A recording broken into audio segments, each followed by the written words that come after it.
क्या आप जानते हैं इंसान की क्रूरता कितनी भयावह हो सकती है? क्रूरता का एक ऐसा काला अध्याय 1988 में टोक्यो, जापान में घटित हुआ, जिसे जानकर किसी का भी दिल दहल उठेगा।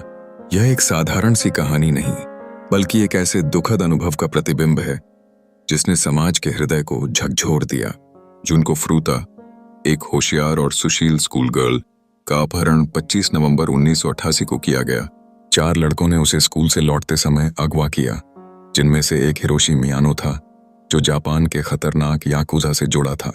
जुनको को एक सुनसान घर में बंद कर दिया गया, जहां उसके साथ 44 दिनों तक न केवल क्रूरता से व्यवहार किया गया, बल्कि उसे मानसिक और शारीरिक यातनाओं का शिकार बनाया गया। उसे भूखा रखा गया, जलाया गया, उसकी हड्डियों को तोड़ दिया गया, जैसे वह एक बेजान वस्तु हो। उसके साथ बेरहमी से खेला गया। जुनको की चुप्पी में न केवल उसकी पीड़ा थी, बल्कि उस पीड़ा में छिपी थी मानवता के लिए एक गहरी चिंता। उसकी चीखें किसी गूंज की तरह थीं, जो दीवारों पर पड़कर पलटती रहीं, लेकिन समाज का कोई भी दिल उसकी गुहार सुनने नहीं आया।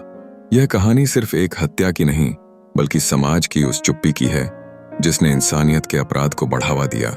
4 जनवरी 1979 को जब जुनको की जिंदगी का अंत हुआ, उसके बाद उसका शव एक ड्रम में सीमेंट के साथ फेंक दिया गया। इस क्रूरता को देखकर समाज में गुस्से की लहर उठी।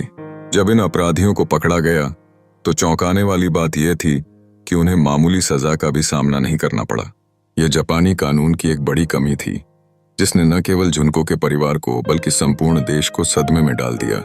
जुनको फ्रूता की कहानी एक याद दिलाने वाली घटना है, जो हमें यह सोचने पर मजबूर करती है कि कैसे समाज ने अपने भीतर क्रूरता को पनपने दिया।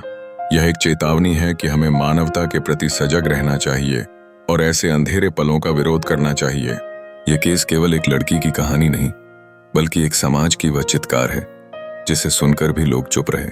सच यही है कि इंसान की क्रूरता कभी भी भयावह हो सकती है और हमें इसे बदलने का प्रयास करना चाहिए।